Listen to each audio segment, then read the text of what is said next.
I can tell you the story. One of my associates, when I was a resident, said his girlfriend had a friend that was trying to get rid of her boyfriend. And would I mind having a date with her? I said, I'll do anything for a damsel in distress. And so that's where it started. And it was a blind date, and that's the true story. I was dating a boy, and I was getting so tired of him. But I never really wanted to give up somebody that I was dating until I had some other promise of something to do. So my friend, who I had known since first grade and gone all the way through school and college with, said, well, let me ask this fella I'm dating if, and I had always wanted to marry a doctor because we had a friend and a neighbor who was a doctor that I adored and thought was the most wonderful profession, better than a minister. I felt like they did so much good. And I knew I couldn't be one because I couldn't stand blood, but I'd like to help one. So here we are, 65 years later. So tell us about that evening. What happened? Do you remember? You tell her what we did. I remember we were playing bridge. And she said she wasn't a bridge player and didn't count the cards. But I did. And I counted her in. He decided later that bridge was not going to be our destiny because he said all I did was giggle a lot. And do you remember when he asked you to marry him? I don't think he ever did, really.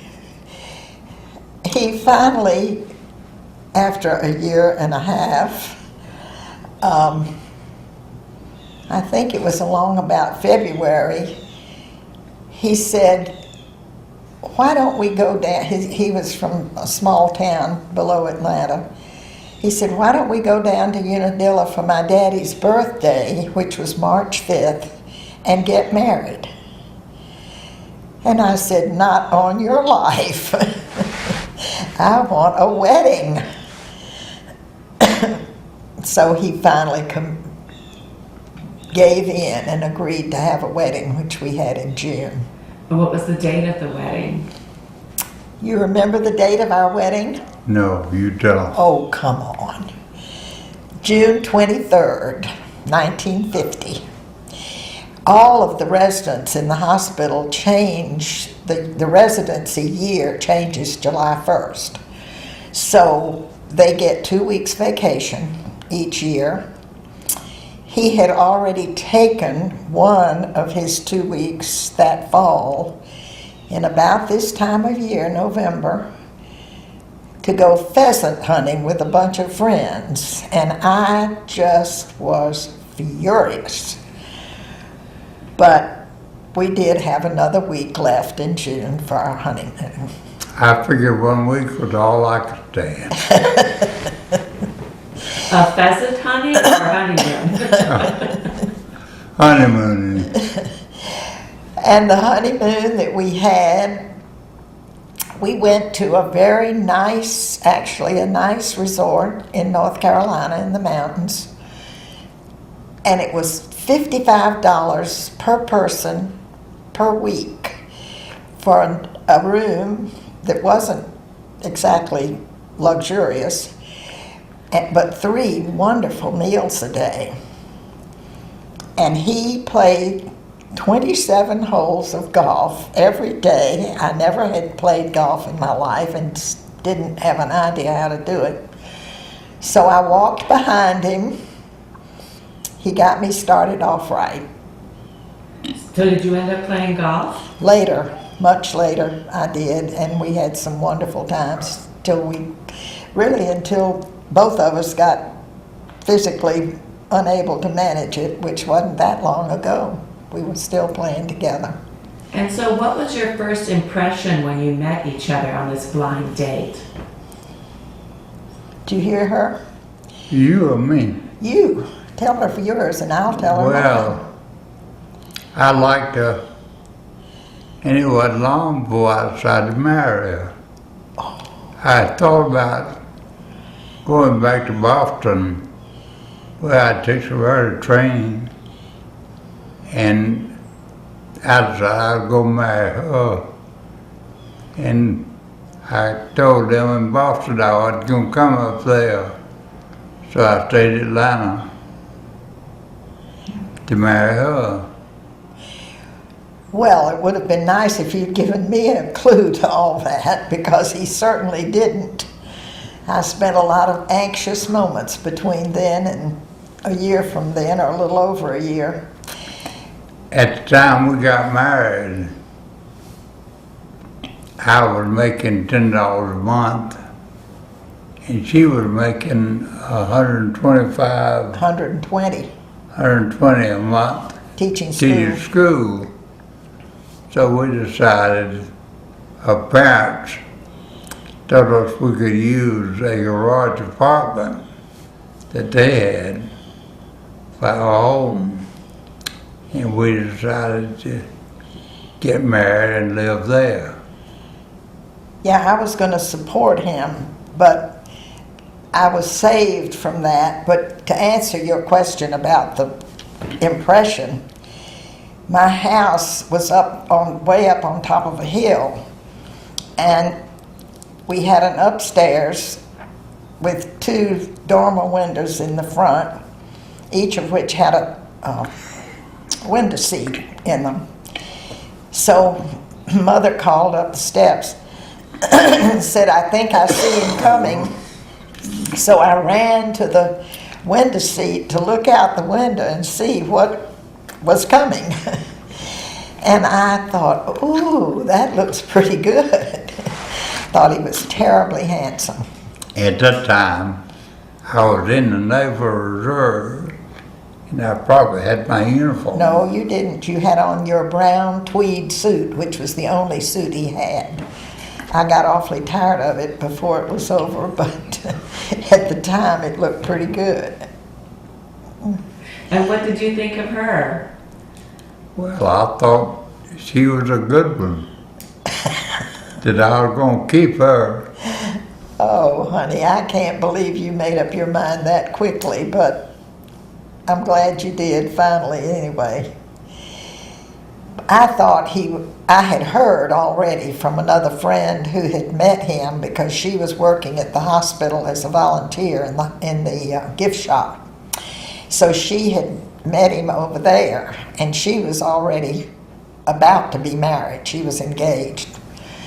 And she said, he is really smart. She said, in fact, if I weren't marrying Don in a couple of months, she said, I'd have gone after him myself. And so smart was always very important to me. And I thought, well, smart and good looking, you can't beat that combination. And what was the name of the hospital, do you remember? Emory, where I was born. I was born at Emory University Hospital. Should we go back to the beginning and maybe talk about your families a bit and where you came from? So Linton, would you tell us where you were born and when? Where I was born in Unadilla, Georgia, in 1924. What was your birthday? 1924. And what about your parents? Can you tell us about your parents and especially their names? My dad was a doctor there. What was his name? The same. Can you say that though? Because I'm going to be cut out. I'm a junior. Tell her what your daddy's full name was. Linton H. Bishop Jr. Linton Hines Bishop. Linton Hines Bishop And he was Senior. Tell her what he did. He was a doctor. And what can you tell us about him as a doctor? What was he like and what was his specialty? What did he do? He was a general practitioner that looked after the whole community. And I had some good experiences with him. in helping him. And I immediately decided I would be a doctor. And what kind of experience did you have with him, Linton, that were so significant to you? Well, early on, when a person would come in with a broken arm or leg, he'd have the x-rays. So I'd have to pull the joint out straight. And he would put a cast on it at the time. And other times, I remember particularly a patient that when we walked in the door, we could hear his heartbeat. And his valve in his heart had turned inside out. It made a terrible noise. And I remember that when I saw a patient later at Grady Hospital, they did the same thing. And we saw, for instance, he had one particular patient I remember that was bit by a rabid dog. And at that time, we just started immunization for rabies. And the patient had to take a shot every day for 21 days for this to prevent him getting rabies. And I would go with him and have him get lined up with the patient to give him the shot. And he did a lot of trauma work, which people would cut each other with knives. That was the Saturday night recreation in many places in the South, I'm afraid. And I would have him sew them up. And I even got where I would sew some at that time, long before I went to medical school. And then we had a relative who had a farm that loved to hunt. And he had a pack of dogs that chased wildcats. And the young dog would always rush into the wildcat and get cut up. And my job was to sew the dog up, which I did. Were you an only child, Linton? Did you have siblings? 2 older sisters, and they were terrible to me. Oh, What were their names? Helen and Martha. Are they still alive? No, They've passed. they've gone. What about your mother? What was your mother like? My mother, she had been a school teacher and had gone to college at Bowden College, which was a little town close to her town of Carrollton. And then she got a job at Pitts, Georgia. And when she got off the train, all the young men were standing around looking for the new teacher. And my daddy saw her, and he married her. And she was a school teacher. And then when they moved to Unadilla, she continued to work. And then they moved in, I was born, and my sister Martha was born, and she had a full-time job.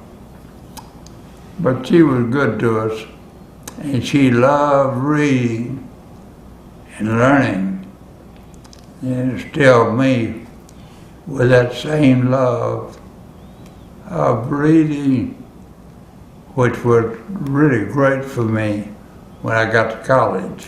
she was also the best cook in the world, made fabulous cakes, which she cooked in a wood stove. She had an electric stove later, but she always cooked her cakes in a wood stove. And she was the most beautiful seamstress I've ever seen. We have a beautiful handmade christening dress that she made for our first child that is still in the family and has just been used by one of our great-grandchildren. And his mother was a really smart wonderful woman, really. What was her personality like? Well, to tell you the truth, I didn't really get along with her all that well when we first married. She is a typical example of one of those people that I've come to appreciate more as I've grown older. I think maybe there was a bit of competition going between us for him. She really depended on him an awful lot, and I guess I resented that, which was terribly childish of me. But what would you say about your mother's personality? Her name was Alma, by the way. She was Alma Hearn, a nice Irish name. And I think she was very dignified and very reserved. She was really a right big woman, wasn't she? Yeah. Tall, very straight and dignified, I think is the way I'd express it. And what was Linton's father like, personality? My daddy, he was a kind, good man. Very easygoing, maybe a little too easygoing for her. I had a feeling that she would have been happier maybe in a bigger town. She did make the best of it, but his daddy was happy as he could be right there in that little town. He loved the people, did a big practice on the back porch where people came to the house with various problems, and he treated them right there at home. Well, Linton, you were born just 5 years before the Depression, correct? Isn't it 1929? Yeah. So you grew up and your father's a doctor during the Depression. Do you remember how that was? Terrible. He was very poor, and he had bought a farm, and the payments on the farm got to be overwhelming to him. He told me, he said one night, said that farm got to bed with me. And I promised the Lord, if day would come, I'd get rid of it. And he did. But the depression was terrible. In fact, I always said I was in the poverty level from the what desert, Mom? I don't know. Desert through the middle of... Oh, the Piney Woods Desert is what they call that part of Georgia. Why do they call it that? Because it had about a bunch of pine woods and not much else. The fires came along many years ago and wiped out everything. The longleaf pine was fire resistant, and the seeds from it were fire resistant. And so that part of Georgia was grown up with longleaf pine, which is a very hard wood, and everything was built there. Is that where the famous Georgia pines comes from? That idea, the Georgia pines? From there? I'm sure it does. Mm-hmm. So what was it like to be on the farm? How long were you on the farm? Well, we went on the farm. My dad originally went down and worked with his uncle in Ashford, Georgia. And then he moved to a small town close called Pitts, Georgia. And that's where my mother came down to teach school, and he met her. And then they moved to Unadilla, which was a railroad town built on a new road that was built, railroad, through the middle of the state. And so he did the railroad business, but he had many tough times. I remember when he didn't have $25, to buy my older sister a graduation certificate from her college. She had finished college, but they had to pay for their diploma. And he said that his daddy said that was the hardest thing he ever did, was to try to get up enough cash to buy Helen's diploma. And so how did patients pay him during the Depression? Well, they paid him a little bit. His charges were very small. Well, tell her about the other things they paid him with. They paid him with chickens, watermelons, any kind of thing they had growing. They brought food. We always had plenty of food. But on one time, our home was even advertised to pay taxes. Oh, really? I didn't know that. Yeah. So what does that mean? Explain that, please. Well, they were going to sell your home for the taxes For the back taxes. because they didn't have the money to pay for it. And it was a tough time. And it affected me all my life. Really has affected him. He was left very, very concerned about security and money, being careful. And thank goodness he was, because now we are in a position that we don't have to worry about money because he took such good care of what he made. I always paid cash for everything. I never bought anything on credit. How long did your father live? He lived in his late 80s. Oh, no, darling.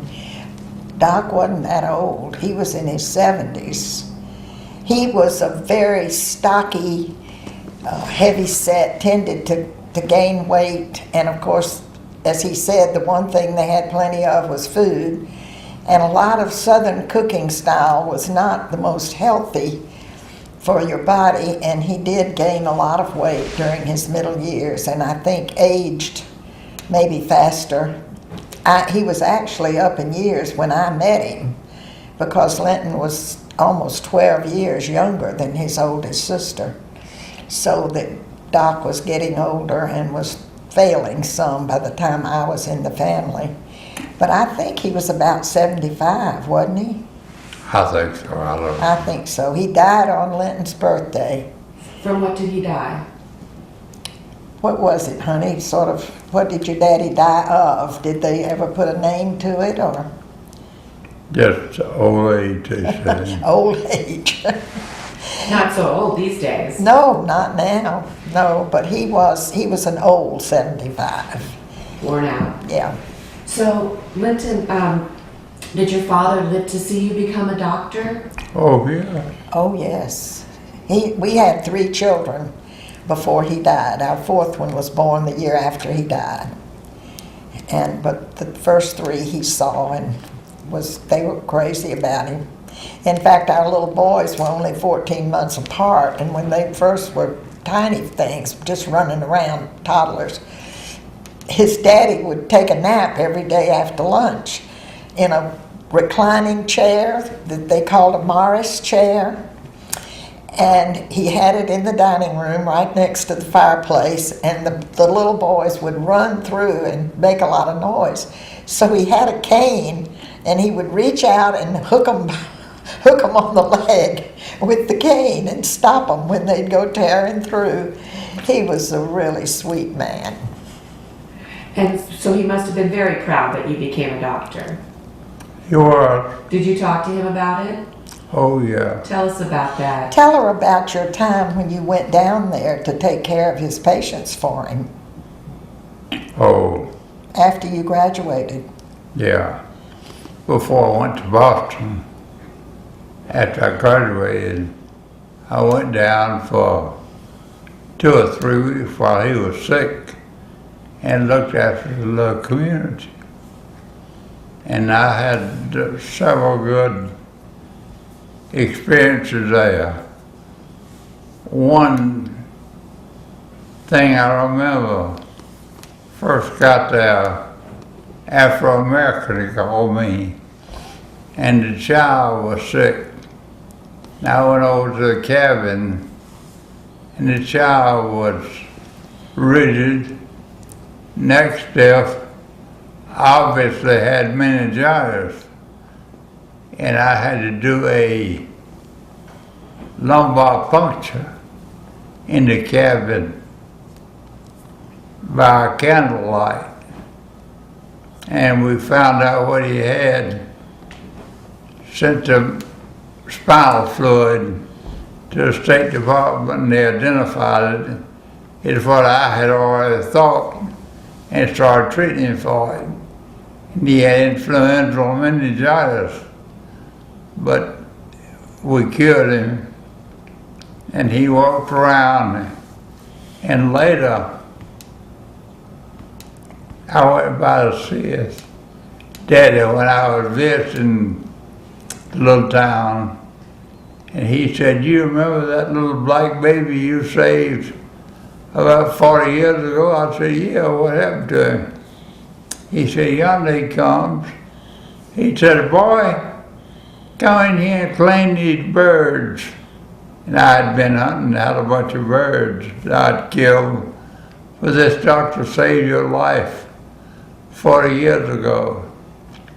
And then more recently, we had a little accident in town. June was An driving, accident. Oh, you would bring that up. and this little baby was a new county commissioner. So June was glad to have political help. I was certainly glad to be knowing people in high places. It's really, because what we're doing today is for future generations, you understand? Oh, It's be very yes. important to them. So what I would love for you to do, I mean, we can't cover everything in your life as much as I would Oh, love I to. know. It's such fun. It is. So tell us though, and June, we will get to you and start from the Oh, beginning with you as well. Sure. But can you both tell us, I know that life for children is very different now.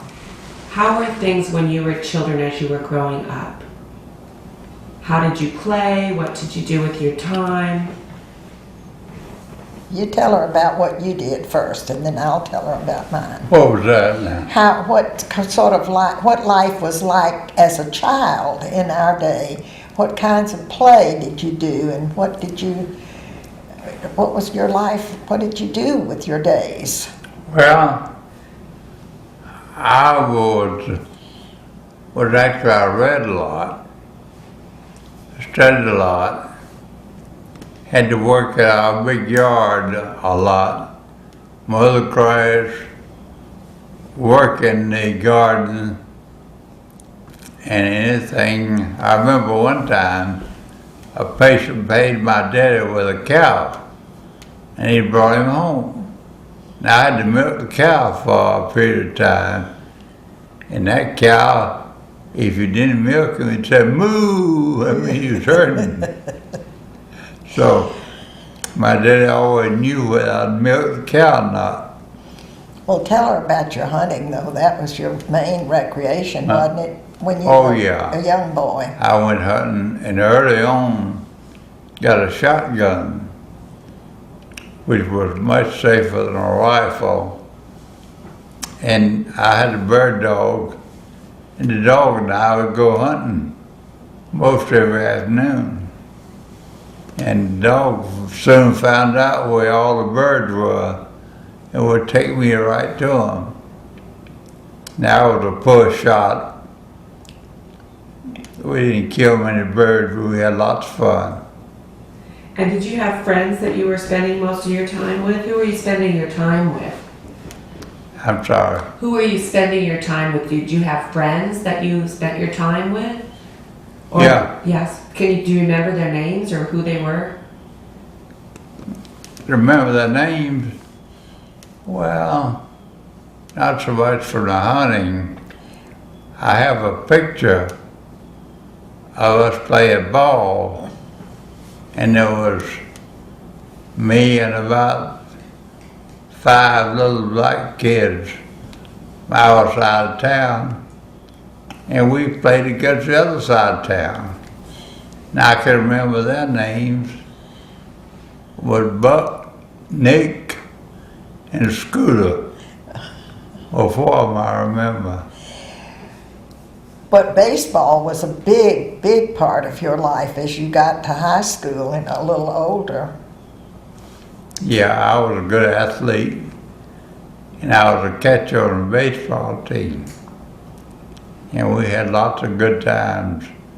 And in fact, won the county championship, which wasn't very big, in Dooley County in middle Georgia. Tell her about walking to Pinehurst.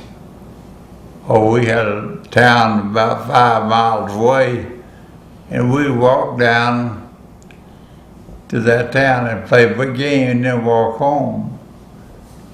And there was some plum trees and a bunch of things I remember on the way. We'd stop and eat plums and some way to... Did you have a nickname when you played baseball? To have what? Did you have a nickname when you played baseball? Do you have a nickname? No. It's funny because my ex-husband I grew up with, he played baseball and his name was Scooter. His nickname was Oh, Scooter. really? His Oh. name was Jim, but Yeah. his nickname was Scooter. Oh, that's funny. Well, I didn't have any nicknames, but you know, as we grew up in a small town, I had the mask and the baseball equipment, and the little kids followed me around to carry the equipment for me. Oh, he was the hero, I think. The big gun. I was a good baseball player. And who do you remember in baseball when you were growing up? Did you have baseball heroes? I don't understand you. Did you have baseball heroes when you were growing up? Did you know and Oh, yeah. look up to any of the pros? Mickey Cochran was a catcher for the Detroit Tigers, was one of my heroes. And of course, Babe Ruth was just finishing his career. And Lou Gehrig, I remember seeing his retirement with the Lou Gehrig disease. And yeah, we had heroes and loved them. So let me ask you, when you were growing up in your family, it sounded your sisters were much older than you? No? Your sisters were much older. One was Yeah. 6 years and one was over 11. 11 years. Yeah, a lot So, older. do you remember in your home what the topics of conversation were? Was the family political or interested in current affairs? Oh yes, they were. My dad was very political in that he didn't like Gene Talmadge and that particular group. And half the town was for Talmadge and half was against him. So that he was always against that group of politicians that were so rigid and hard to get along with. They were the arch segregationists, the Talmadge side. And his daddy was against all of that. Well, I imagine so. When you talk about playing baseball with some black boys, was that a problem ever? You know, you're This was a small little team, no. But now we had no black players on our high school teams and our bigger teams. Had no black people in our school. And yet I hunted with them, ate with them, but didn't go to school with them. It was a really different, odd time. People were very close to and and good to and liked a lot of black people as individuals, but they didn't, even the people like his daddy who were so good to him. In fact, his daddy had a totally integrated office. His office was in the back of the drugstore, and it was a big room with his desk over in the corner and chairs lined up around it, and as people came in, they just took a seat and they moved up. As he could see one, then they'd move up one. Black and white right in together. But that was probably the only integrated activity in the town, wasn't it? Yeah. I imagine so. But, but they didn't mix socially. It was a totally schizophrenic kind of arrangement. Well, they were different times. They really were. Yeah. So what do you remember about, perhaps I'm jumping ahead here, but do you remember the day that Pearl Harbor happened? Oh, yes, I remember. I was in college, and I was on a Sunday, and we were sitting playing poker. We were penny ante at that time when they came in and announced it. It was hardly any time before my mother called me and said, "Don't volunteer and don't get tattoos." her only advice. Her brothers had been in World War I, and they came back tattooed. And they all thought that was terrible. So my advice, don't volunteer and don't get tattooed. Did you ever hear stories from your uncles about World War I? Yeah, we heard some. That one of my uncles was on a holiday hospital ship. It was back and forward, and we had pictures of that. And he ended up being a preacher. Jude, do you remember Pearl Harbor Day? Yes, I will never forget Pearl Harbor Day. That's one of those days that I think almost anybody that you could ever talk to knows what they were doing. He had just started college. I had just started high school.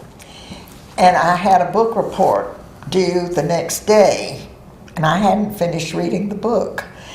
I'll never forget, it was The Bridge of San Luis, and I had to try to force myself to stay away from the radio to try to finish that report and get that thing ready. But I remember I was young enough that I don't think the full impact didn't really hit me as much. But of course, he being in college and being in danger of the draft was a much more serious thing for him. That was what I was going to ask you too as well. Radio was a major part of life. Oh, yes. How did families spend their evenings? Listening to the radio. My childhood memories are of listening to, early on, things like Dick Tracy, and then later serials like One Man's Family and Stella Dallas, things of the serial programs on the radio. But the thing I look at now and remember so well, even then, as young as I was, I do remember the commentators. H.V. Kaltenborn was one of the big names, and Eric Sevareid and Walter Cronkite. And they were just, we lived by what they said. We felt they were our really dependable source of information. And I don't feel that way about the news people now. It's just become a whole different kind of profession, which is very sad to me. We sat around fireplace because we had no other heat in the house except that, with the radio there, and listen to all these things. that went on. Do you need to talk to this gentleman that's here? This is Hendrix, who lives with us. Oh, nice. He just okay. became a citizen last Hi, week. Hey, how are you? Good. Where are you from? From Zambia. Oh, wonderful. Good. He's been up to get his first passport this morning. That's why he was gone. Great. Yeah. Wonderful. Thank you. Everything okay, Mr. Bishop? Oh yes, we're having a wonderful I know, time. I can see you are having a good time. Nobody loves anything better than talking about themselves. I hear Dr. Bishop is in charge. Yes, he has been talking and telling her about his life. Okay, I'm going downstairs. Oh. We'll be thanks. okay. We'll call you if we need you. So you were talking about being around the fireplace. Yeah, just sitting around talking and listening to the radio. And I guess maybe doing our homework and everything else. My mother had one rule. Our homework, anything that was left on the floor, went in the fireplace.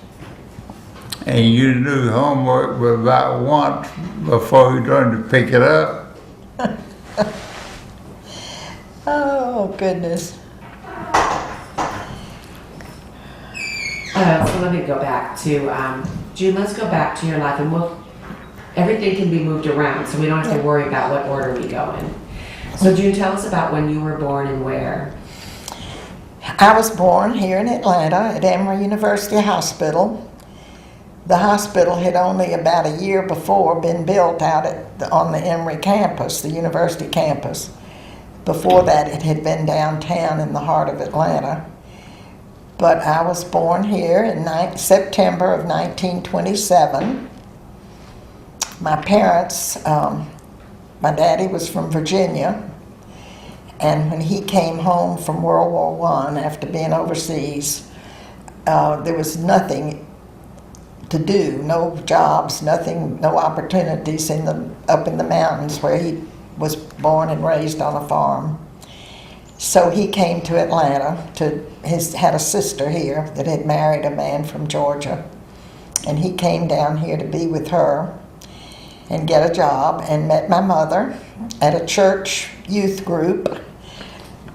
He lied about his age because he thought she wouldn't go out with him if she knew how old he was. And after he died, we found out for the first time that he had lied about his age. I never knew how old he really was till after he died, and we got in touch with one of his brothers who told us. So that was kind of an interesting story. We thought he was 9 years older than Mother, and he actually was almost 15 years older than Mother. So he did not live, she was a widow for a long time. But they had a very, very loving, wonderful marriage. Struggled financially, like everybody else during those years. In fact, I was just telling somebody the other day that I'm sure the reason I'm an only child is because of the crash in 1929. And things became so difficult. In fact, almost my earliest childhood memory is Daddy at that time was working for DuPont Company, and he had been moved he traveled and sold for one of their divisions, and we had been moved to Richmond, Virginia. And we were had one room in the house with a nice family of dentist and his wife and child in Richmond. And things were so difficult for everybody that they were renting out a room in their house just to survive. And we rented a room from them. And I remember Daddy coming home one time early in the afternoon, which was very unusual. He normally would come back from his trips, would always be by evening. And they packed up everything we had into the car and got in the car and drove all night to get back to Atlanta because he had been laid off from his job and we had a place here that we could come to. They had built a tiny little garage apartment on the back of a lot that Daddy had bought actually before they married. He bought it and was paying a little down and a little a week, I think, on it. But they had built this tiny garage apartment where they were living before we moved. So we came back there, and he stayed home with me for nearly 2 years while he was laid off, and Mother was able to get back her job that she had had with the government. So she supported us for about 1.5 years, I guess, during those terrible days. Did that have a lasting impact on you think? Well, it's interesting because to me, I've thought about it recently a lot. It did have an impact on me, but it was strangely very pleasant. My daddy was a wonderful, wonderful child care giver. He loved reading to me. He liked to cook. He really liked to cook a lot more than Mother. She much preferred being in an office. And so I just remember those days as just wonderful, wonderful times. I'd get out and help him in the fall, particularly. I remember getting out, and the lot was just covered in big hardwood trees, and we spent hours out raking leaves together in the fall.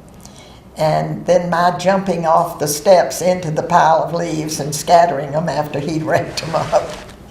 But I remember that I never had any sense of fear or insecurity. And we've talked about why it would be that I guess it was the difference in age, but he seemed to be so much more marked with a feeling of fear about the future. And even though I'm sure things were really hard, I don't know how in the world my parents ever managed. And we didn't have any money, I'm sure, because I can remember we ate. Our diet during that time that Daddy was home with me was largely consisted of navy beans, which Daddy loved, those white navy beans, and he made something called cornmeal mush that was really cornmeal that was cooked into kind of a soupy consistency. And we ate that a lot. Those are the main things I can remember eating. But it just seemed wonderful to me. Maybe I just didn't have the sense enough to know what was going on. And how would you describe yourself as a child? Well, one thing that did mark me was that my mother always described me as being chubby. And I've always thought of myself as fat. And to tell you the truth, until the last 10 years, I never was fat, was I, honey? I was very tiny. I think I weighed 107 when we got married. I think I was fairly quiet. I grew up in an all-adult atmosphere because Daddy's sister, the one that he came here to be near, lived next door to us. She had persuaded him to buy this lot next to her. And so her son, her only child, was 12 years older than I, and he was very disagreeable. So he was pretty well grown by the time I remember anything. So I was in this totally adult atmosphere and really craved having friends, playmates. And luckily there were 2 little girls close to my age in the neighborhood. And Mother said that she thought it helped me to grow up being very generous because I would give them anything I had if they'd just stay and play, because I wanted company so badly.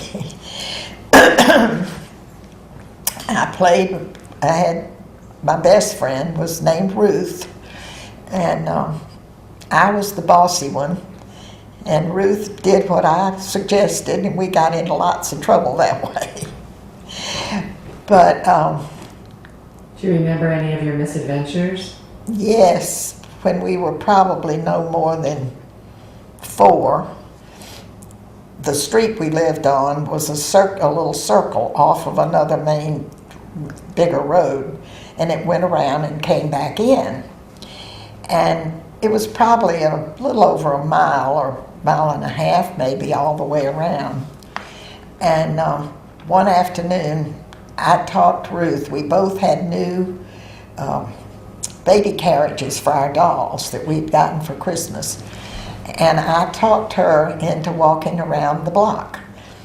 And she was kind of scary, and she kept saying, "Oh, I think we ought to go back. I think we've gone too far." I said, "Oh, no, Ruthie, let's just go one more house, just one more house." And before we got all the way around, my mother came flying around looking for us and caught us. But that was one of the things I led her into.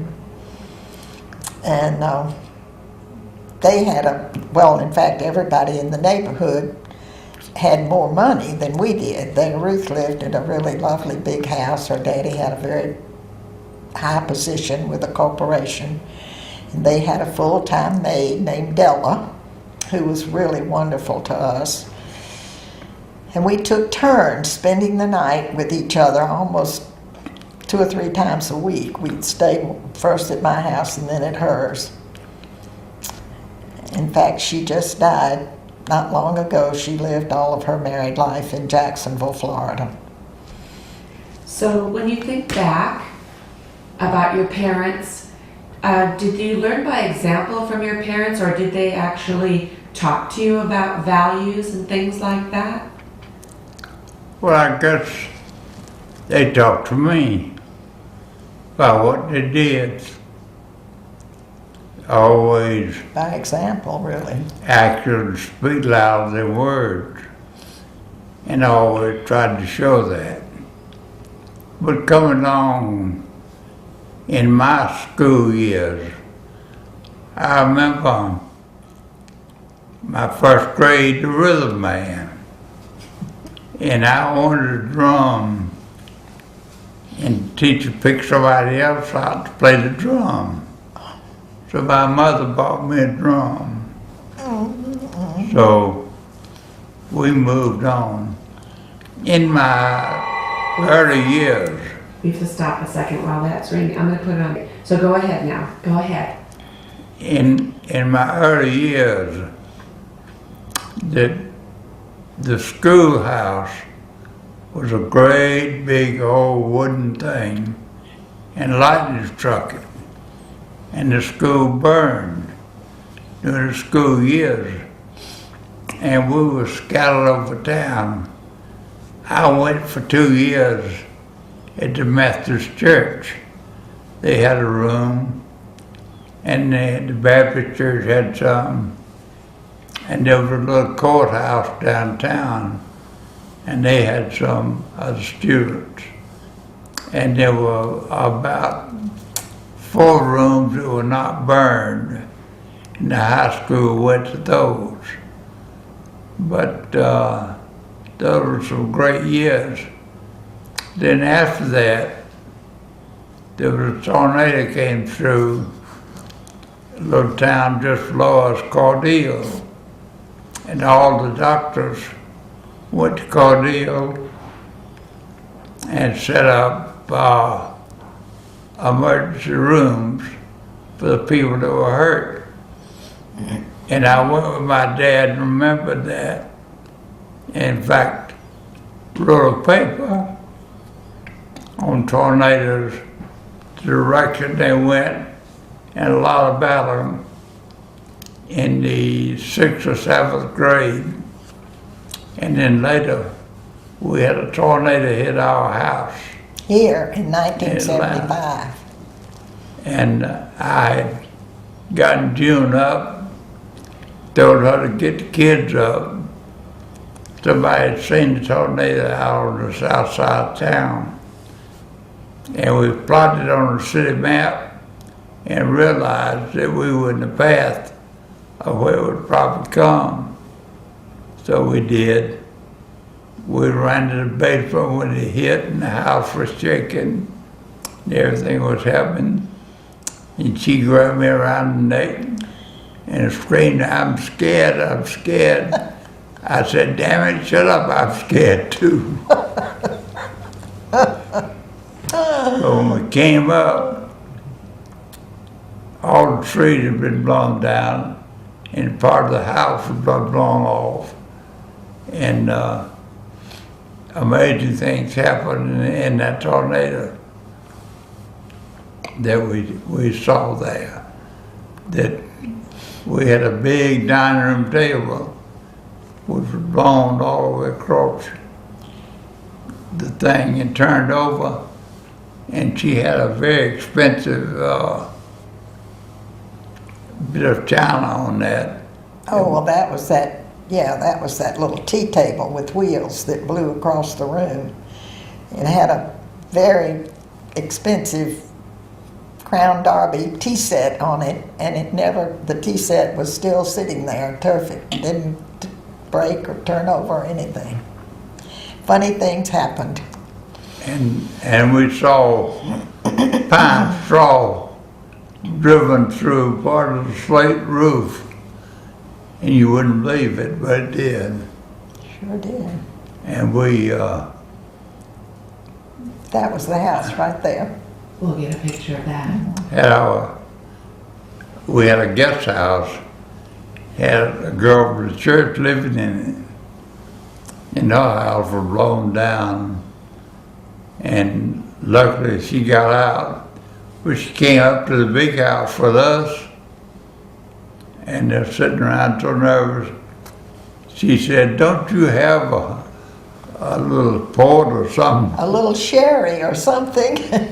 She was working at the church, and we didn't think we should bring out the whiskey with her sitting there, but she was ready for it.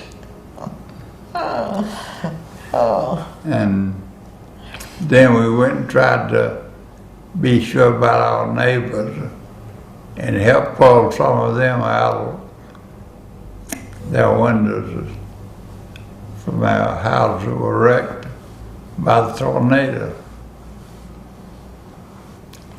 I don't remember my family ever really talking to me about, well, Mother had a lot to say about when I got, up old enough to be dating and all. She had a lot to say about boys. She said, just don't hold hands with a boy when you first start going out with him. I mean, that was as far as it went, was holding hands. It wasn't any talk of anything further than that. But I felt that I really absorbed a lot of values from my family. What do you think were the greatest values? Well, one of them was honesty. There was a great fad among the teenagers in Atlanta. I don't know if you're familiar with the Varsity restaurant. It's the world's largest drive-in. It's down by Georgia Tech, and it's a very famous place. Everybody who comes to Atlanta has to be taken to the Varsity. And all the teenagers went there, and it got to be a fad to they served the drinks in a glass that said Varsity on it, and kids got to bring in the glasses home. And none of us really thought about it as stealing, but I brought home 2 or 3, and finally my daddy saw them. He made me take them back. He knew the man who ran it. Mr. Frank Gordy was the founder of the Varsity, and Daddy knew him because when he first came to Atlanta, he had worked for Mr. Gordy's brother, who had a tire business selling tires, and Daddy had worked for Gordy Tire. So he made me take those glasses back down to the Varsity and give them to Mr. Gordy and tell him how sorry I was that I had taken them home. So that was a very, very strong lesson. And I learned to be very, as Linton, and I think this is one reason we've gotten along so well together, but my daddy never borrowed any money except to buy that lot. He paid cash for the house that we finally built when I was 13. They finally got to build the house on the front of the lot.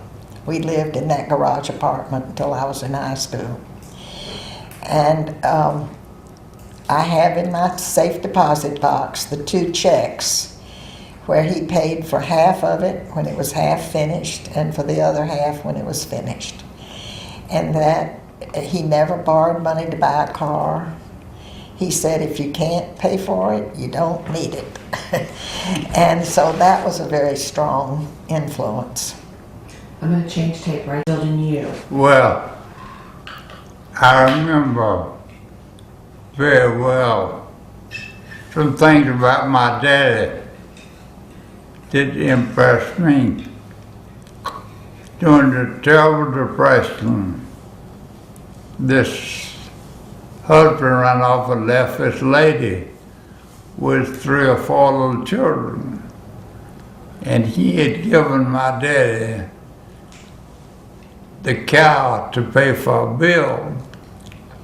Well, my dad went out to pick up the cow, and he saw the lady and said, "Lady, with these children, you need this cow more than I do." So he didn't take it, and she kept the cow. And later on, when he died, this lady sent him a check for $25 for delivering one of her babies, and he never had been paid for it. And another time that we had only 1 car, and if I ever, when I got old enough to drive the car, would use the car, we had a light up on top of the garage to light his way when he came in. But I would take the car, and when he needed it, he'd turn the light on. And I'd come home with my date, and we'd walk to our house, but leave the car with him, because we had to go out. And I remember one time particularly that we were out, and we decided to stop and, if you will, steal some watermelon out of this man's patch. Well, we put one in the car and forgot to get rid of it. My daddy said, "Where'd you get that watermelon?" And I told him, "From Mr. Jones's patch." He said, "Did you ask him for it?" I said, "No, sir." He said, "Well, go take this watermelon back and tell him you want to pay for it." I said, "How would I pay?" He said, "You work for him for a day." So I went back and worked on the farm for a day to pay for that watermelon we had picked up, stolen, if you will, from that thing. So I learned some things from him. And we had a neighbor across the street when I was a very small child. My mother would send the children out to pick up the eggs from the hens. And I always went out, my sisters would always beat me to them. Well, one of the neighbors I had seen had a chicken nest that they didn't know about. So I went across the street, picked up the egg, and brought it home. My mother said, "Where'd you get that egg?" I said, "From Miss Leggett." "Did you ask her for it?" "No, ma'am." "Go over there and tell her that you're sorry." So I took the egg back to her. Miss Leggett grabbed me around the neck and said, "Well," said, "that's all right." I said, "But my mother said I should have taken it." She said, "You shouldn't, but I forgive you." And so that was a wonderful thing that happened from that old lady.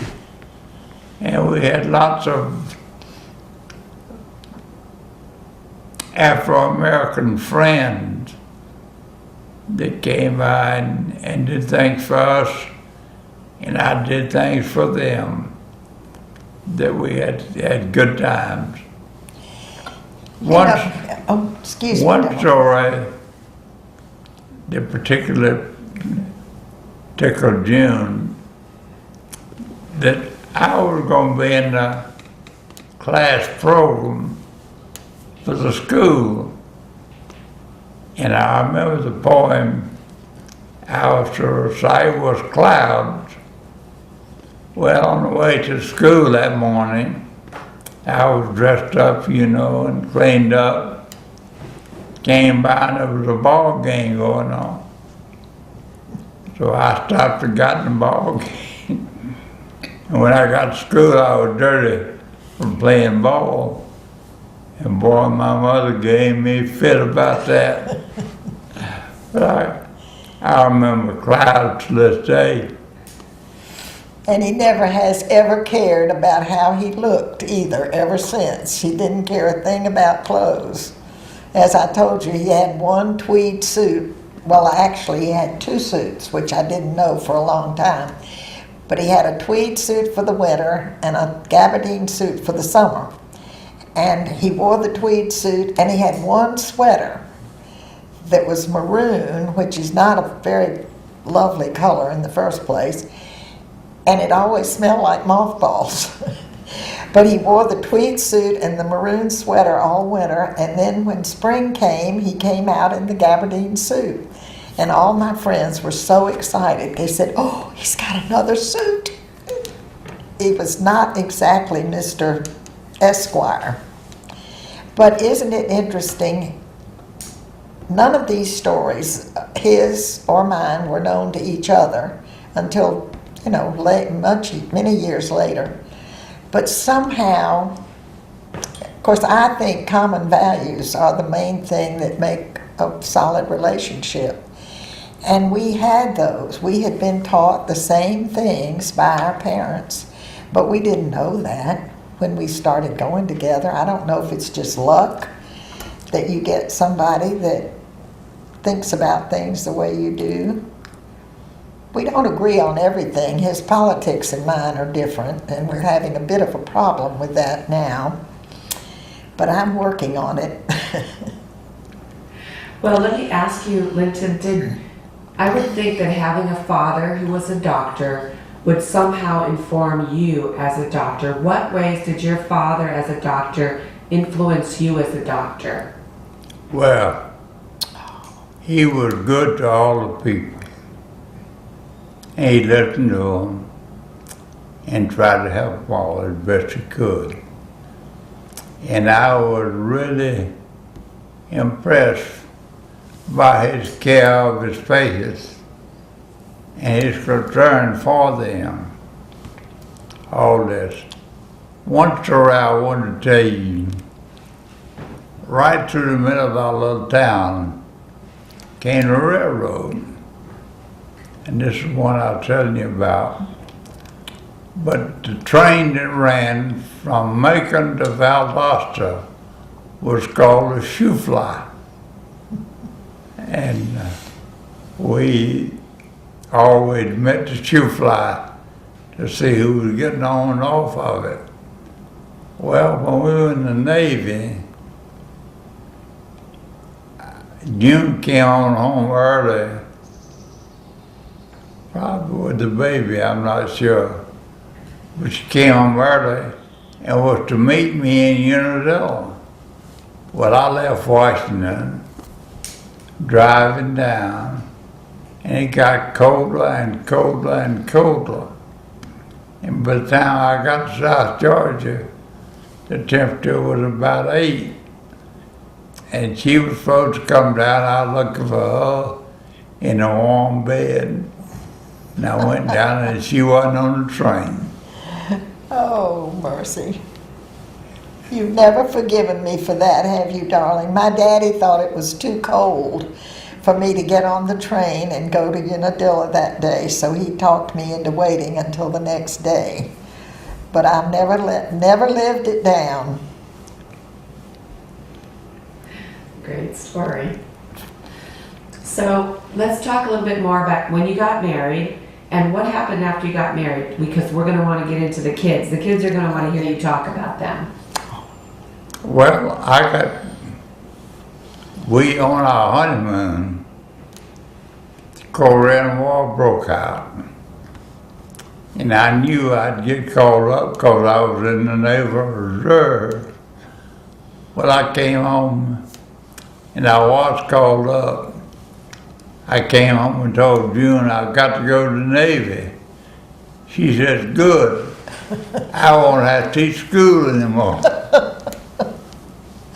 I was not really thrilled with my career as a school teacher. It was very difficult. I had 45 7-year-olds all day by myself in the 2nd grade. And I had no training really to be a teacher. I had a very wonderful liberal arts education, but no training for teaching. So I was happy to retire, and we did go to the Navy. Tell her where we went. Well, we were sent to the Naval Hospital at Bethesda, which was a great place, and we had a wonderful time. June charmed all the admirals' wives, and so you were president, weren't you, of the Navy Doctor? No, I wasn't president, but I was very active in the Navy Doctors' Wives Club. So we devised a Navy Doctors Husbands Club. Navy Doctors' Wives Husbands Club. They met in the bar after work. And we had a great time. But during our years in the Navy, I was working hard, and I volunteered down at the George Washington of Georgetown. Anyway, at their hospital, and worked there. And we met some wonderful people through that connection and stayed with that. He had a really wonderful job. The officer who was over him, that was older, was a true, I guess, a typical example of all the worst things you hear about service doctors, and that was he wasn't terribly interested in working. He wanted to play golf mostly. So he ended up leaving the running of the cardiology department at Bethesda pretty much to Linton. And he had some really interesting patients. He had Shirley Temple, who came in to have a baby and had all kind of complications. Let me tell you one part about that. When Shirley Temple had a blood clot to her lungs after the baby and all this, the president called the Secretary of the Navy, said she better not die. Secretary of the Navy called the Surgeon General and said she better not die. The Surgeon General called the Admiral, said she better not die, who called the captain, who called me, and said she better not die. And Shirley didn't die. The buck stopped there, huh? That's right. Oh dear. But it was a wonderful time. Who was the president at that time? Truman? No. Eisenhower? Eisenhower was elected while we were there. Didn't he follow wonderful. Truman? Truman took over for Roosevelt, didn't he? Yeah. It was probably Roosevelt. Oh no, I think Truman had already. Roosevelt died, honey, while I was in the college. He had already died. He died It before was the war. Truman then. Yeah, it was Truman. I'm pretty sure. And actually, was it Roosevelt's valet that you had as a patient, Arthur Prettyman? Yeah. That was his patient, and had a lot of very interesting people. Well, since you were adults at the time, I think, when President Roosevelt died, do you remember those days? Well, I had polio when I was 12 during a very bad epidemic here in Atlanta. And I went to Warm Springs and stayed about 4 months being treated. And Roosevelt came during the time I was there for Thanksgiving. He was his last Thanksgiving, in fact, before the war started. And my parents and I had dinner with him and Eleanor at Warm Springs. All the patients had the big Thanksgiving dinner with the president. And so my mother worshiped him. Mother was a very, I guess you'd say she was a liberal politically. Daddy was a Republican, which in Georgia didn't exist in those days. Mother said she thought they all had horns. And so, until she met Daddy. But he was a different kind of Republican than you find today. Very different. But Mother just adored Roosevelt. So that was a huge event for her.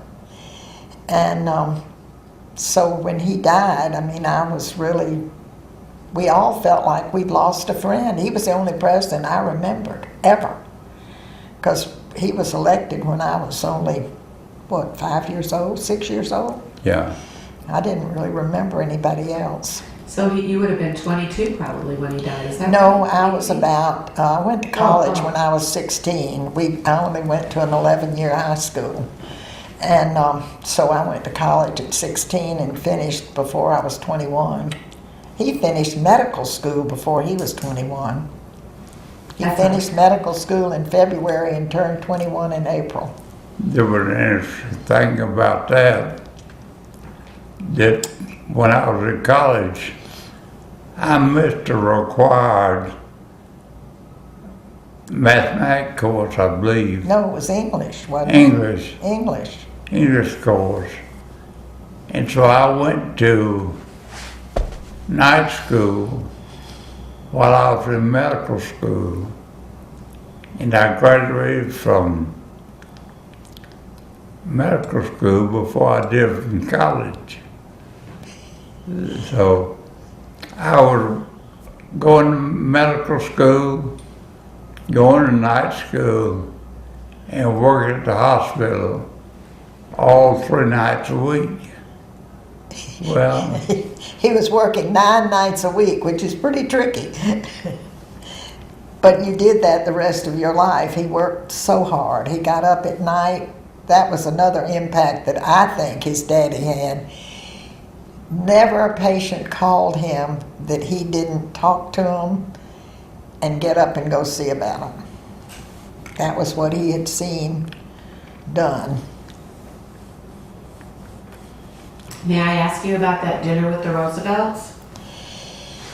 Well, the only impairment I had really with my polio, I was very lucky.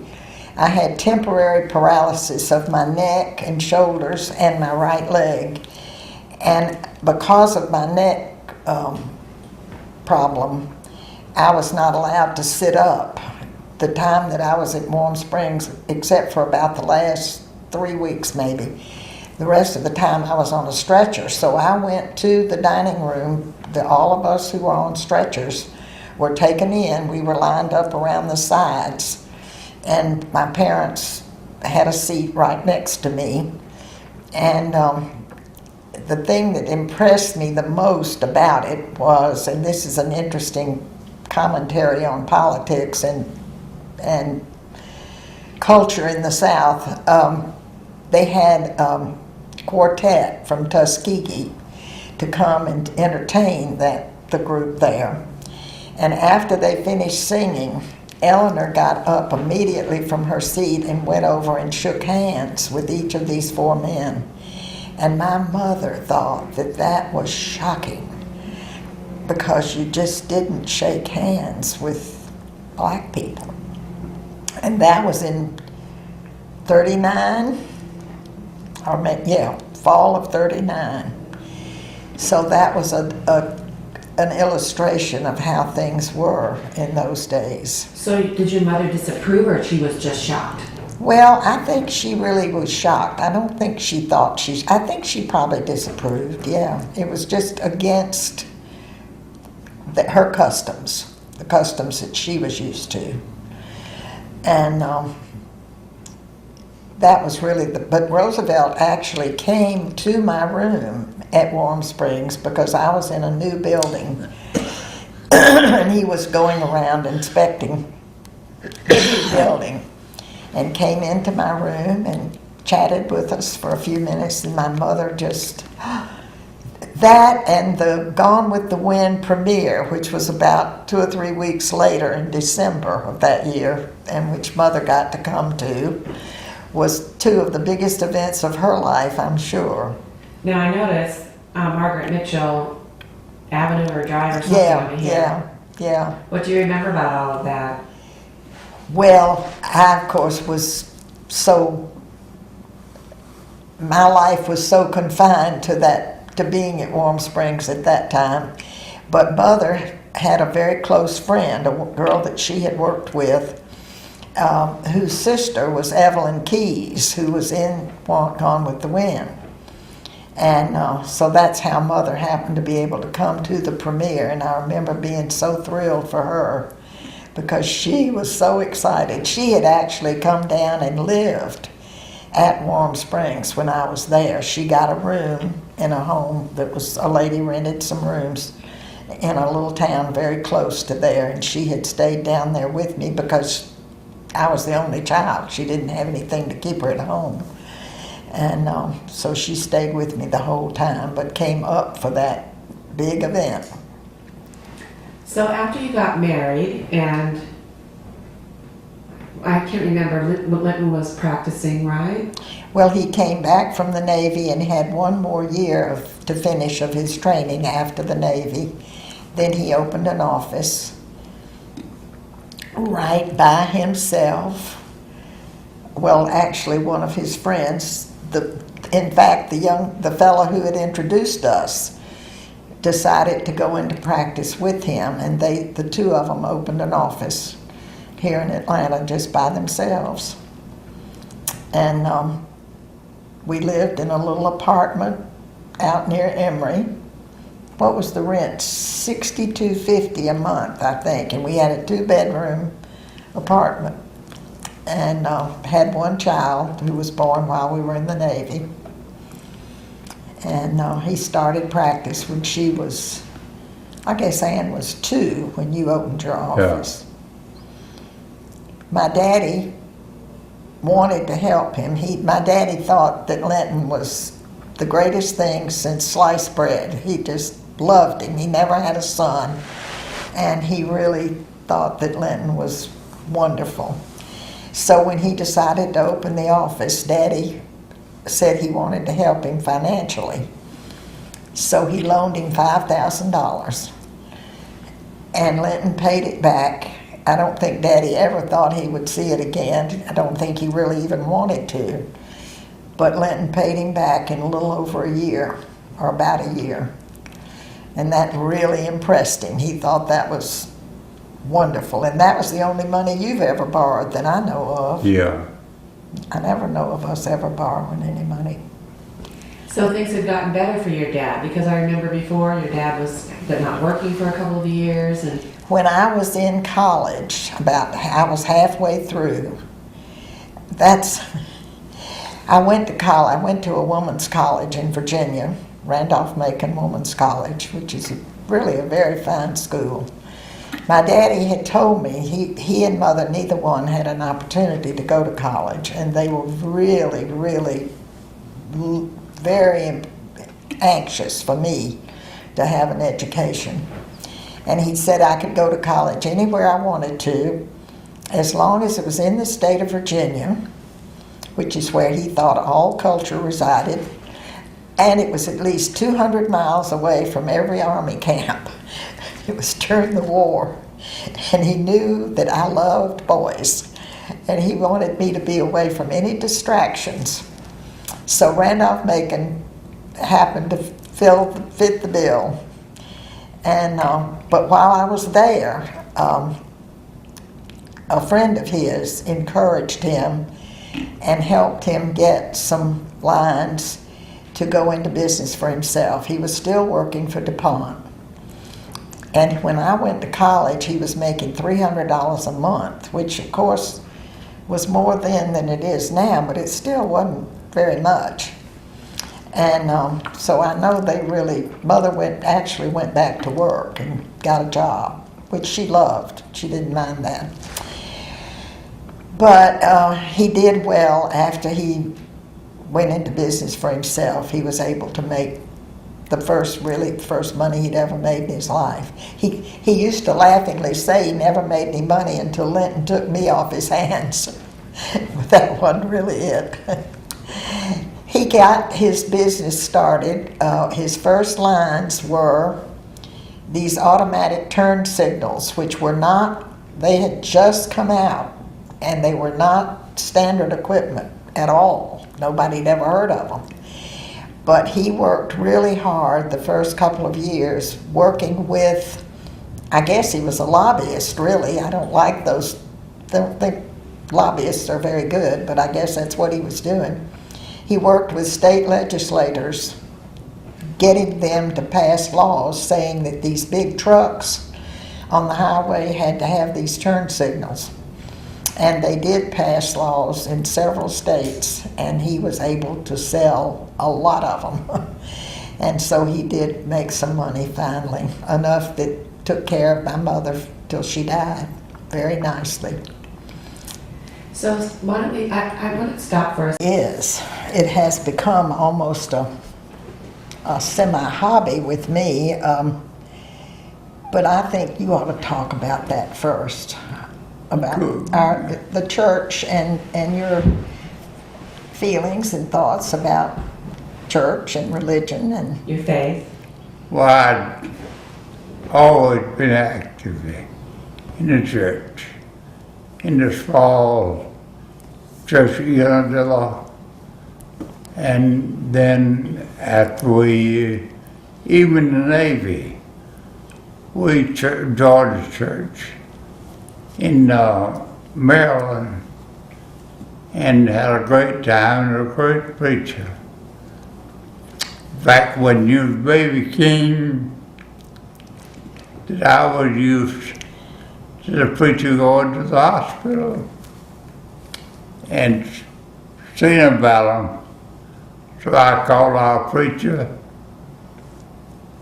I don't think he'd ever been called to go to the hospital before, but he did. And I was not used to that either, being in a big city church. What church were you part of? Are you part of? Well, we've had an interesting church history. Both of us are Methodists. In fact, I've said that I don't think his family would have let him marry me if I had not been a Methodist, because they were very, very strong on that. But my parents had been, actually my parents, I think I said, met at Methodist Youth Group when Daddy first came to Atlanta. And we went to a downtown church when I was very small, and then moved out to the church at Emory, the Glenn Memorial Methodist, which is on the Emory campus, because I wanted to be out there where my friends were. And Mother and Daddy were not real active when they were young, because Daddy felt embarrassed because he wasn't able to give very much, and I think that bothered him. But as they got older and had more resources, they became a lot more active in church. So when we married and moved back to Atlanta, we joined a new church in this area that had just started the year or two before. And it was the Methodist church. His sister was already there, and that, of course, influenced us. But that church never, ever fit me. It was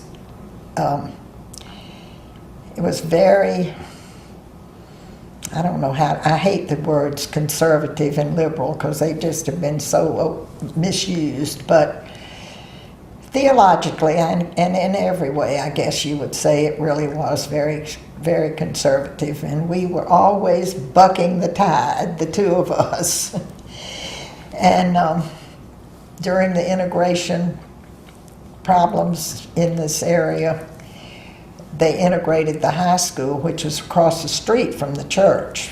And we were trying to do what we could to make that go smoothly, and we, with the help of one of the associate pastors, well, the music director actually, we started a coffee house for all the kids.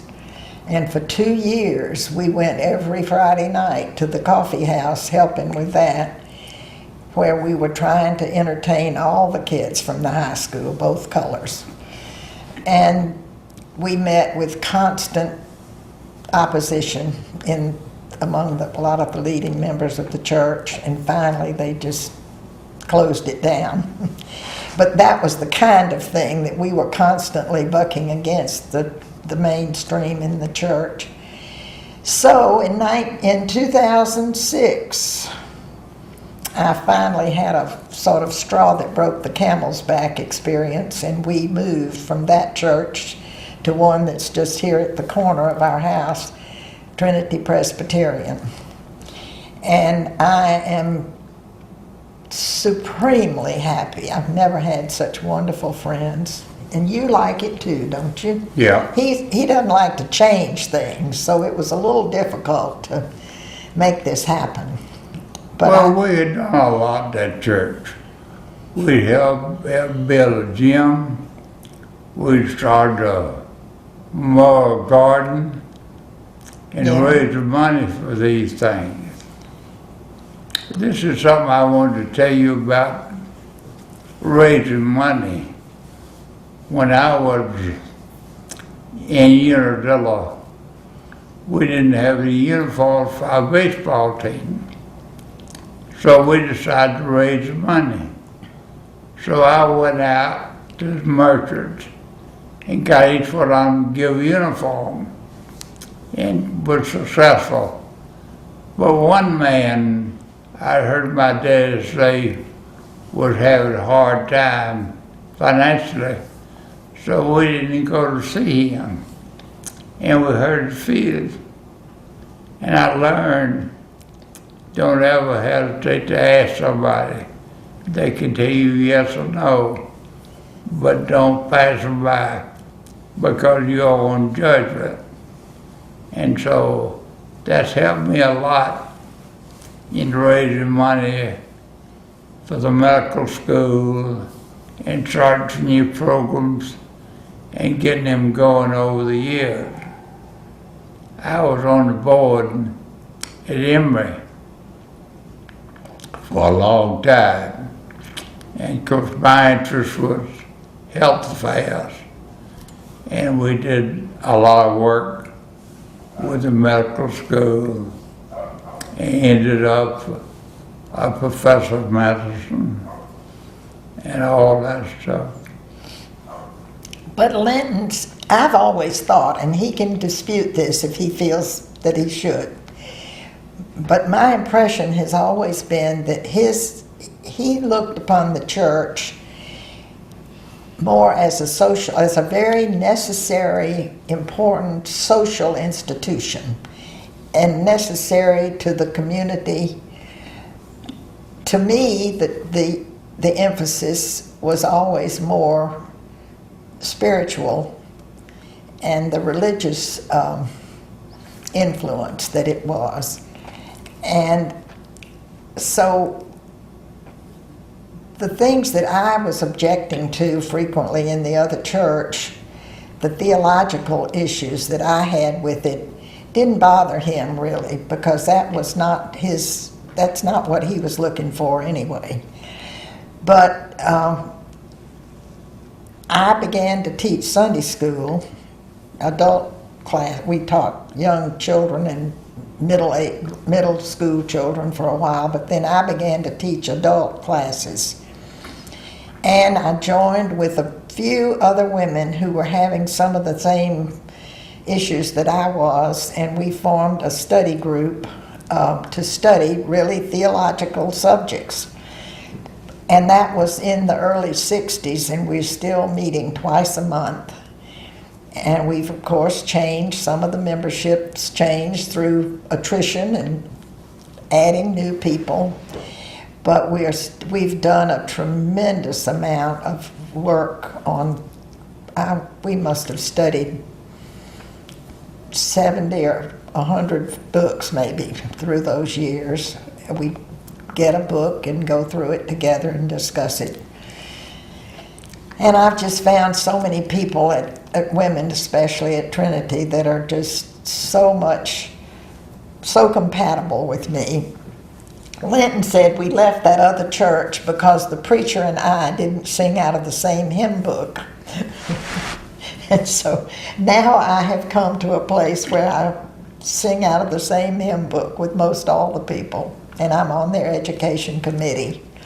We have a wonderful education program in the church where we do different subjects, different classes every 6 weeks on different current issues and theological issues. It's really just exciting. That's wonderful. Did you want to say something on that, Linton? Well, I remember many things about the church. A couple of them were when I was a little boy sitting on the front row. There was a lady who had an epileptic seizure Oh my goodness. behind us and got down on the floor and was shaking around and crawling, and that impressed me because I thought the preacher called somebody down. You thought the preacher caused it? And another time, we would what we call a camp meeting. I don't know whether you know about camp meetings, but you go out and all the families came around. It was sort of a vacation thing for them. But the camp meeting close to us was in Vienna, Georgia. But they were out there and they just cut the grass and put the benches out, the tent up. And this little boy got sort of bored, and it was still a little wet. And he crawled to the seat, touched his mama's bare leg, and said, "Snake."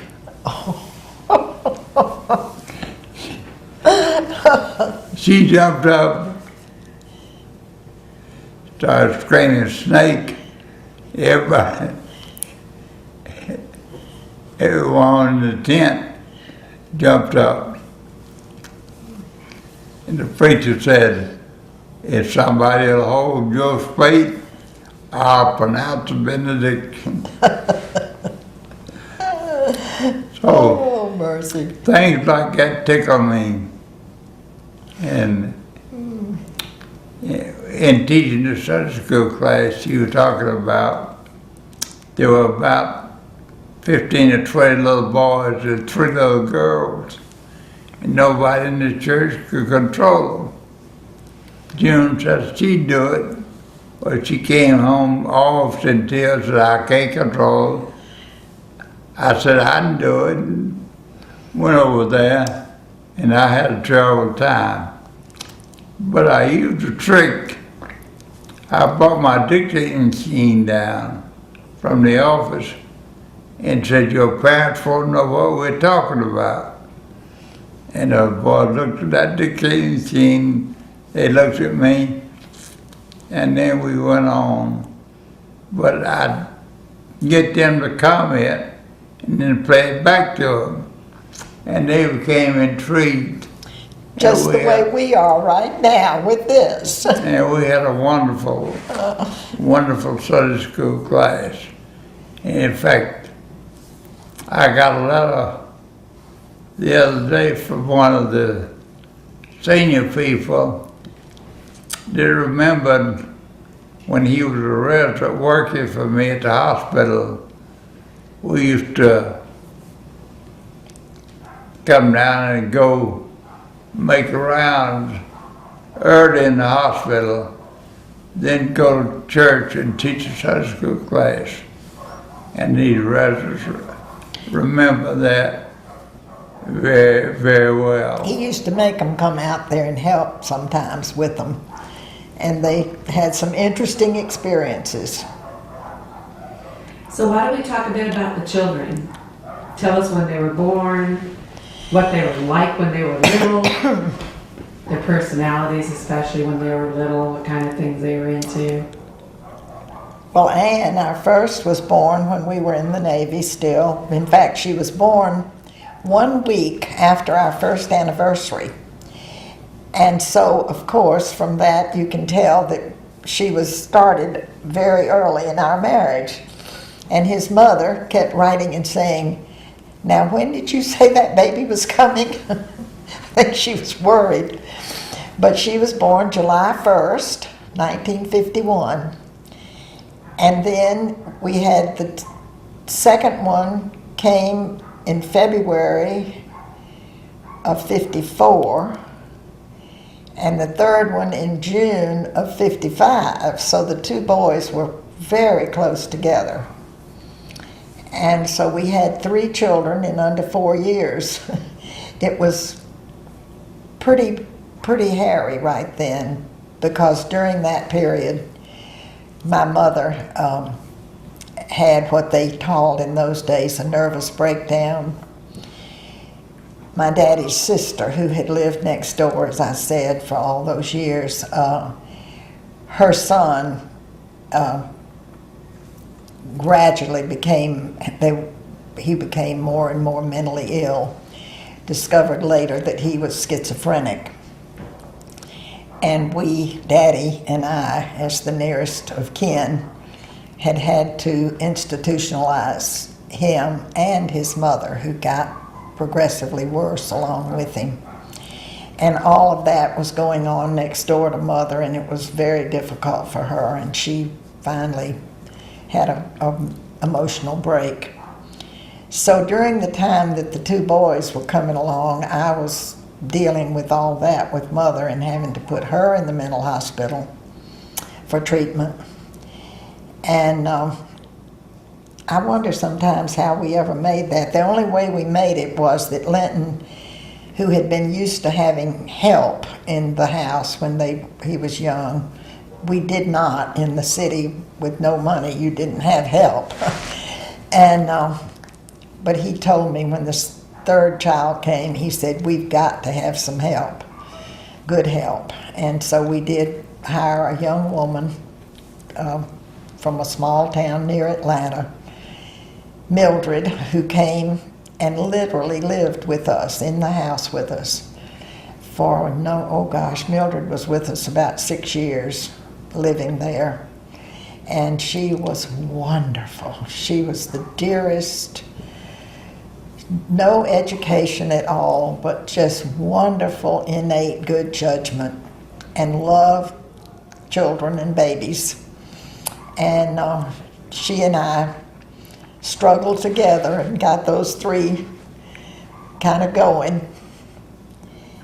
And then we didn't have another one for, Junie's 5 years, I guess, younger than Andrew. And we really had thought about having more, but I think after that 4th one, we finally decided that was probably enough. Anne was a very quiet,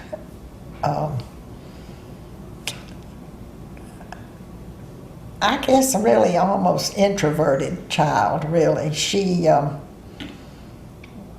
Her nursery school teacher called us and said that she was very concerned about Anne because she didn't want to participate in the games that they played in nursery school. She says all she wants to do is sit in the corner with the book.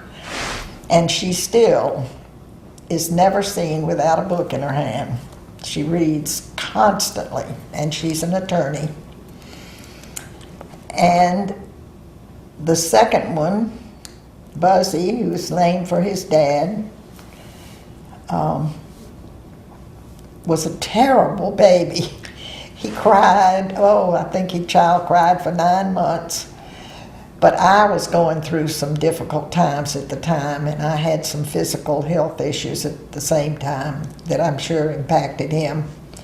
But he's turned out to be the real scholar in the family. He went through the PhD program at Columbia, and he got what our good friend who's president of Emory says is the ABD, all but dissertation, which was a great disappointment to us, but he had a lot of compacting issues too.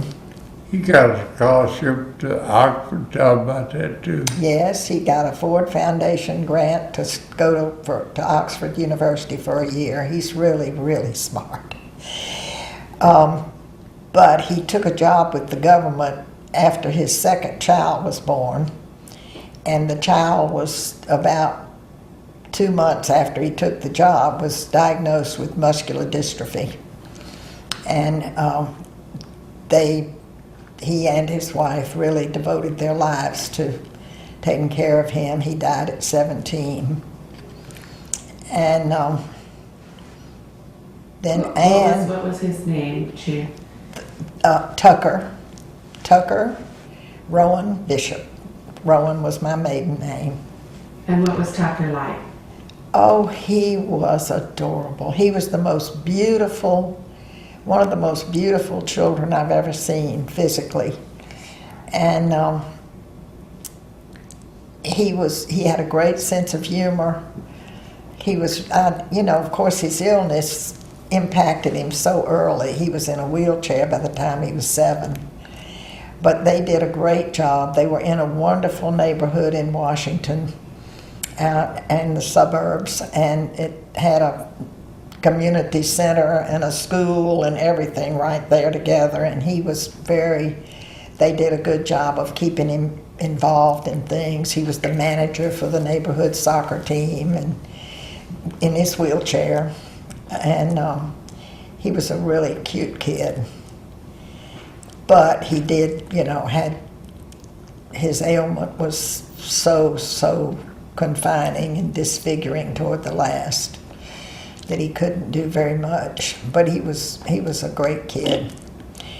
His older sister is now here in school, and she is, after finishing Emory years ago and working for a long time, has decided she's wanted to be a graphic designer, and she's in the Portfolio School in Atlanta, which she is just doing fabulous and happy as she can be. And Anne married.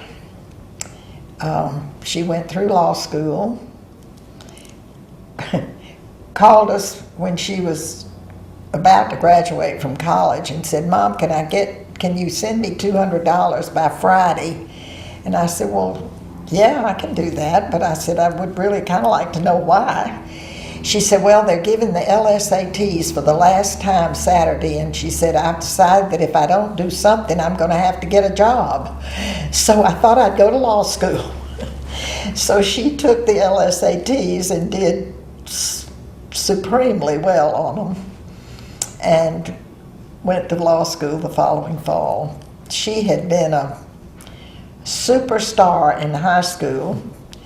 She was president of the student body, a cheerleader, head of the honor council, homecoming queen, you name it, she was it. And then she went to Vanderbilt to college and did well up there. I don't know how much to say about some of her other parts of her life. She did not marry well, but she has had 3 children, 2 girls and a boy. And her 2 girls have now given us 2 great-grandchildren, and I'm getting ready to have a 3rd after Christmas sometime in the spring. And what are the girls' names? Sarah is one, and June, for me, is one. And her son, Miller, had a good many problems, and he ended up losing his life when he was 26 after he was married and had just had a 4-month-old baby. And he was killed with a gunshot wound. We don't really know exactly what happened. Nobody was there to know the real story. And what is this child's name? Dylan. Miller's name was Miller Kahn, John Miller Kahn. And the little boy's name is, I think his name is John Dillon. I'm not sure. Anyway, they call him Dylan, and he now lives in Florida. So we don't really see him that much. She does. She keeps in close contact with him. But we don't see him that much. So who was your other, you had 2 other children. And then that's Ann and Buzzy. And then Andrew, the 3rd child, is our only doctor. He's an orthopedic surgeon. And he didn't marry well either. And he has 2 children. Andrew, who is living here again now after being out of college and working as a ski bum in the West for 2 years. He's come back and getting ready to go into a real job. And his daughter, Rowan, named for my family, his name is Andrew Rowan Bishop. And his daughter is still out west. She's a hostess in a dining room at a fine hotel in Jackson Hole. And beginning to think, I think, about getting back to the real world sometime soon. He has remarried a lovely young woman who had 3 children of her own, so they've had an exciting, difficult time at times to getting all that put together, but it seems to be working now. And because she had a farm in Virginia and couldn't move the farm down here, he moved up there after they married and is practicing in the little town called Middleburg. And then the last one is June. His mother and mine were putting pressure on to name the last one for them. If it was a girl, we didn't know in those days. His mother's name was Alma. My mother's name was Gertrude, and we didn't think either of those were very pretty. So we named her for me. We decided they couldn't complain if we did that. And she has been the world's happiest person all of her life. I guess maybe the baby of the family maybe is. But she is, don't you think she's always been, everything she ever did just was wonderful. You'd say, well, how was the party? Oh, it was wonderful. We had the best time. And she's just full of life and energy. And she finished the University of Virginia and then came back to Atlanta and took the training course, the retail training course at Macy's, and finished that and was working and just having a really wonderful time, going out to the bars, I think, every night with her friends. And her brother by then was the senior resident in orthopedics at Emory. And he came home one day. He was back living at home, which was not great. But he came home one day and said that he had the smartest young man who'd come down for a month from Kentucky to do an elective at Grady and was working with him. And he described this fellow and said he was tall, real good looking. I said, Andrew, bring him home, quick. Your sister needs to meet somebody. And he brought him home, and you've never seen anything like it. It just took off. And they are now married over 25 years and have 4 children, 3 boys and a girl. What are their names? John Gray is their oldest. He finished at Columbia, played football at Columbia, and finished there 3 years ago. Yeah, almost three. And is working in New York. another happy person like his mother. Just everything's great. And then Stuart finished the University of Georgia 2 years ago. They're close together in age too. And he is a lovely boy, just working at a job that he's not wild about, but I think he'll do something else. And Virginia, the daughter, the one girl, is a junior at the University of Mississippi. And she was a big soccer player and went to Mississippi to play soccer. But after many, many, many injuries, gave it up this year, decided not to play. But she's very happy there. And then Will, the caboose, is only in the 7th grade. So they are still into the sports. He's big sports. They're all sports nuts. The boys all played every ball that there was. And so they're all doing fine. Her husband's a very fine hand and microsurgeon and has done very well with his practice. So that's the family, the children. And we got we have 3 great-grandchildren. Miller's little boy, who's 5, and then the girls have, Sarah and June each have, Sarah has a little boy, John, and June has a little girl, living children. So we have about 6 minutes left on this tape. Oh, So what I'd like to do, is there a lot more that you want to cover? no, I just can't believe how much we've talked. 2 hours, it's really great. Are we wearing Really you great. out? Oh, no. But I would like to do something to kind of wrap everything Sure. up. So first of all, I'd love to have you say what wishes you have for this family in the future. Oh, wow. For all of your Do you children. hear that? What we would have done. What we wish for their futures, yeah. Oh, goodness. We have a good life as we've had. Wouldn't that be nice? You know, I had one other thing to say about my education. Coming out of little high school, what do we have? 19 or 20 He had graduates. 18 in his graduating class. I mean, tiny. But it started during the Depression, which no jobs available. And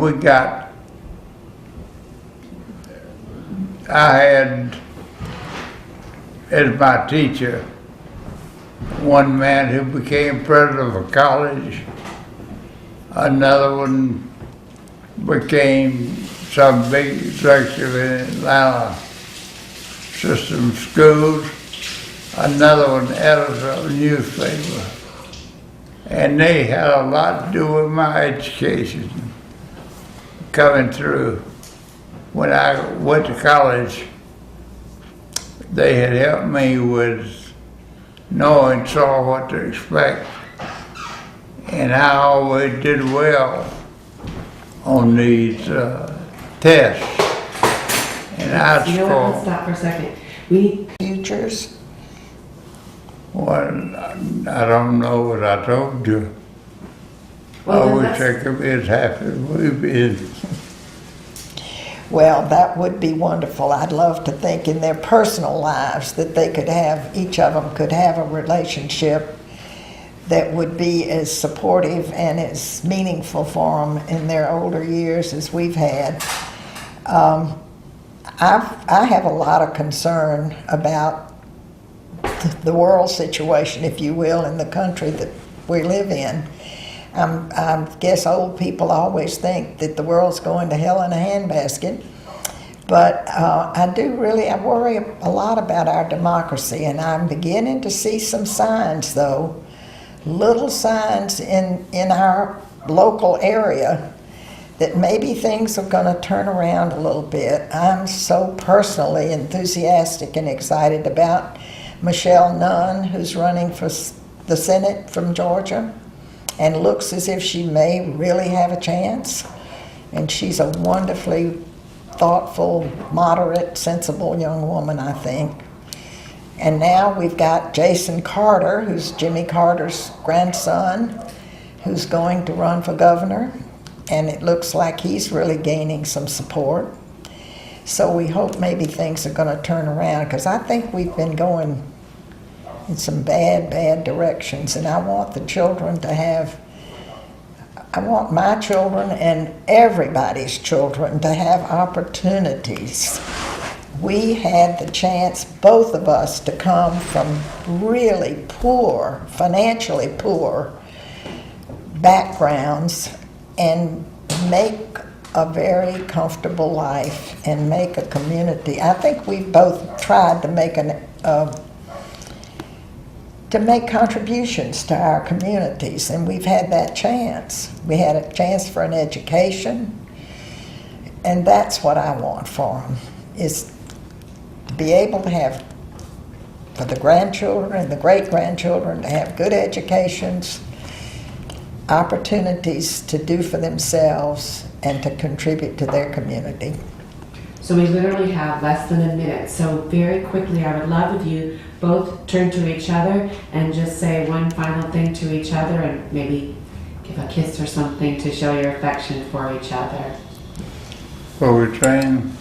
She wants us to look at each other and say one thing to each other to, We're just about out of time. well, I would love to say to you that you made me what I am today, and I've had a lot of troubles and a lot of unhappy times through the years, but not one of them was ever your fault.